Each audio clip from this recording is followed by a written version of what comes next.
तर आज सकाळी सकाळी उठून यांनी पहिल्यांदा देवारा साफ करायला सुरुवात केली. देवारा नीट पुसून घेतला, त्यावर लाल वस्त्रही टाकून घेतलं आणि देवपूजा केली. दत्त जयंती पण होती. आता तुम्ही बोलाल दत्त जयंतीचा व्हिडिओ आज कसा काय? तर काही कारणास्तव मला त्या दिवशी व्हिडिओ पोस्ट करता आला नाही, म्हणून मी आत्ता करते. तर अक्कलकोटला गेलो होतो, त्यावेळी अक्कलकोटवरून स्वामींची मूर्ती आणली होती. मग देवाऱ्यात स्वामींच्या मूर्तीचीही प्राणप्रतिष्ठा केली. कलशपूजन हे करून देवपूजा केली.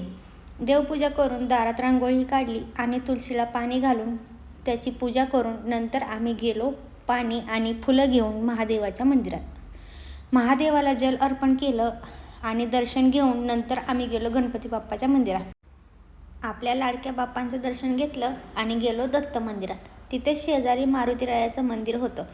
मग जाता जाता तिथेही थांबलो दर्शनाला आणि मग आम्ही गेलो दत्तगुरूंच्या दर्शनाला.